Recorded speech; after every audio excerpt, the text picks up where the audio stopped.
এরপরে আমাদের আবরার ভাই আরেকটা কথা বলেছেন, এটার সাথে প্রসঙ্গ কথা। আমাদের প্রদীপ শাহ হুজুর বলেছেন যে ঈদ মিলাদুন নবী তো অন্যায়, ভুল কথা।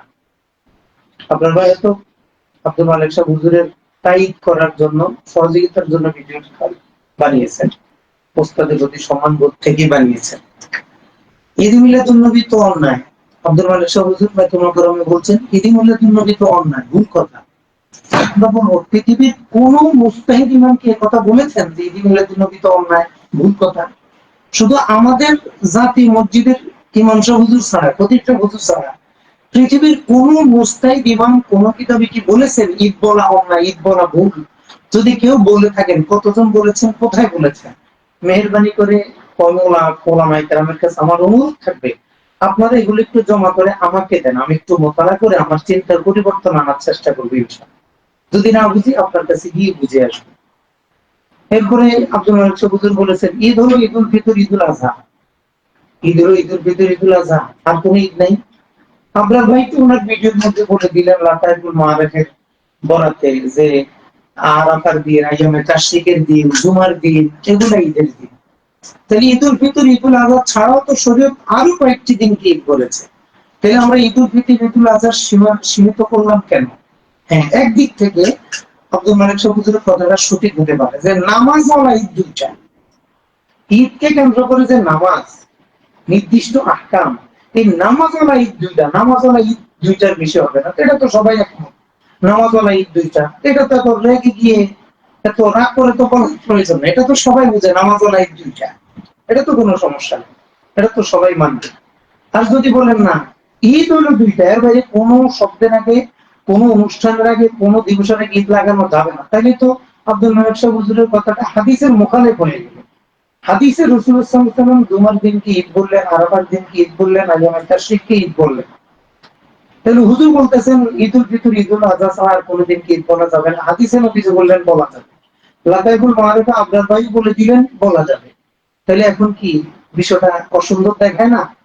আসলে এজন্য একটু পড়াশোনা করে কথা বললে, রেগে না গিয়ে পড়াশোনা করে কথা বললে আমাদের সবার জন্য বোধহয় খুব সুন্দর এবং ভালো হয়। আব্দুল মালিক শাহ হুজুর আবার বলেছেন ঈদে মিলাদুন নবী নামে কোনো ঈদ নাই। আমরা বলি ঈদে মিলাদুন নবীর নামে কোনো ঈদ নাই, এই কথাটা পৃথিবীর কোন মুস্তাহিদ ইমাম বলেছে? আমরা তো 10 জন মুস্তাহিদ ইমামের নাম বলেছি যারা নিজেরা ঈদে মিলাদুন নবী স্পষ্ট ভাষায় বলেছেন। আরো বহু ইমাম ঈদ শব্দ ব্যবহার করেন না, কিন্তু ঈদের প্রতি শব্দ ব্যবহার করেছেন। ইউ আদ, বারবার ফিরে আসা বলেছেন। ইউজে তামাউ, ইয়াজে তামিউ, ইয়াহতাফিলু, এই একত্রিত হয়, অনুষ্ঠান করে, উদযাপন করে, এই জাতীয় শব্দ বলেছেন। এগুলো তো ঈদের প্রতি শব্দ। তাহলে তো বহু ইমাম ঈদের কথা বলেছেন, কিন্তু ঈদ বলা যাবে না, ঈদে মিলাদুন নবী নামে কোনো ঈদ নাই, এটা কোনো মুস্তাহিদ ইমাম বলে নাই। বলতে পারেন কোনো মসজিদের ইমাম। মসজিদের ইমাম যদি মুস্তাহিদ ইমামের খেলাফ করেন, তাহলে মসজিদের ইমামের কথা পরিত্যাজ্য হবে, মুস্তাহিদ ইমামের কথা কখনো পরিত্যাজ্য হবে না। কারণ যিনি মুস্তাহিদ তিনি মাতবুউ। যিনি, আমরা যারা মসজিদের ইমাম, জাতীয় মসজিদ, কেন্দ্রীয় মসজিদ, আমরা সবাই তাবে, ওনারা হবেন মা, ওনাদের কথাটাই গ্রহণযোগ্য, আমাদের কথা গ্রহণযোগ্য হবে না। এখন আব্দুল মালিক শাহ হুজুর বলেছেন নবী করিম সাল্লাল্লাহু আলাইহি ওয়াসাল্লাম সিরাতের আলোচনা হবে, জন্ম বৃত্তান্ত আলোচনা হবে, সে আলোচনার জন্য ঈদ মিলাদুন নবীর নাম দেওয়া, তার জন্মদিকে ঈদ বানানো, এটা কি তোমার ইচ্ছা? তোমার নিজের ইচ্ছা মতো বানাবা ঈদ?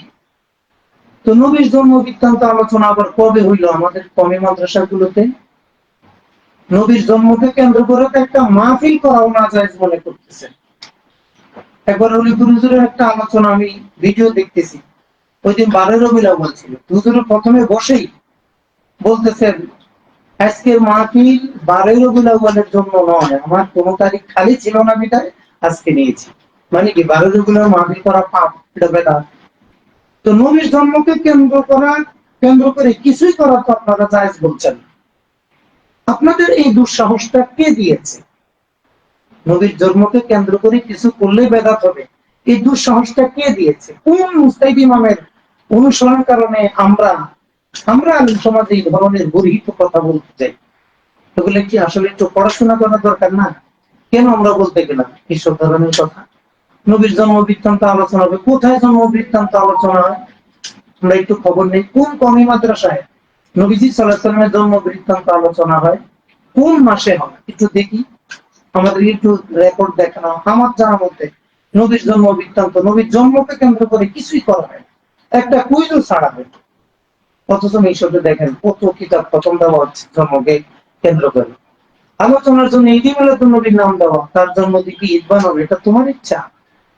তাতে ঈদ বানানো তো আমার ইচ্ছে। ঈদে যদি লোভাবি, এটা তো আমার ইচ্ছে ঈদ হবে। এটা তো একজন রিক্সাওয়ালার ইচ্ছেও ঈদ হইতে পারে, যেটা অভিধান বিজ্ঞান বলেছেন। রিক্সাওয়ালা যদি তার একটা খুশির দিন থাকে, তার কাছে যদি কোন একটা বিপদ ফিরে ফিরে আসে, কোন একটা সুবিধা ফিরে ফিরে আসে, বলতে এটাকে ঈদ বলতে পারবে। আর কি ভাষা বিশেষজ্ঞগণ তাকে ঈদ বলার অধিকার দিয়েছেন, এবং হাসিয়াতুত তহতাবির মধ্যে এই ধরনের লোভাবী ঈদের ব্যবহার দেখিয়েছেন। তাহলে আমরা নিষেধ করবো কেন? মোহতারামের কাছে আমাদের অনুরোধ থাকবে, এই সকল বিষয়কে একটু খোলাখুলি ভাবে এলমি ভাবে আলোচনা করা দরকার। এটা তো শরীয়ত দিবে। ঈদের লোভাবে কি শরীয়ত দেয়? বিজয় দিবস, এটা কি শরীয়ত ঘোষণা দিবে? পাকিস্তানে বিজয় দিবস পালন হয়, আফগানিস্তানে বিজয় দিবস পালন হয়, আরবের বিভিন্ন দেশে বিজয় দিবস পালন হয়, স্বাধীনতা দিবস পালন হয়, এটা কি নবীজি ঘোষণা দিবে? সব ঈদের জন্য শরীয়ত ঘোষণা লাগে না। নির্দিষ্ট সব নির্দিষ্ট আকাম বলতে হলে শরীয়তের ঘোষণা লাগে। কিন্তু লোগাবী ঈদের জন্য, লোগাবী কিছুর জন্য শরীয়তের ঘোষণার কোনো প্রয়োজন নাই, এমনটাই মুস্তাহিদ ইমামগণ বুঝেছেন। নবীজির আদর্শ, নবীজিকে নিয়ে নবীজির আদর্শ কি সেটা দেখবা না? নবীজির আদর্শ তো অবশ্যই ইমামগণ আমাদের চেয়ে ভালো বুঝেন, ভালো দেখেন, তারপরে তারা এটা বলেছেন। এই জন্য আব্দুল মালিক শাহ হুজুরের কথা আর আবরার ভাইয়ের কথাগুলো এক জাতীয় হওয়াতে আমরা একত্রে বলে দিয়েছি, যেন পরবর্তীতে এগুলা নিয়ে পড়াশোনা ছাড়া আমরা কেউ কোনো কথা না বলি। আমার কথাগুলো আপনারা বিরুদ্ধে বলেন, আরো বলেন, কোনো আপত্তি নেই, কিন্তু পড়াশোনা করে বলেন এবং দলিল নির্ভর কথা বলেন, দলিল দিয়ে বলেন, মুস্তাহিদ ইমামদের আকওয়ালের মাধ্যমে বলেন। তাহলে আমাদের জন্য এগুলা বুঝতে সহজ হয়। কি কোনো প্রশ্ন আসছে?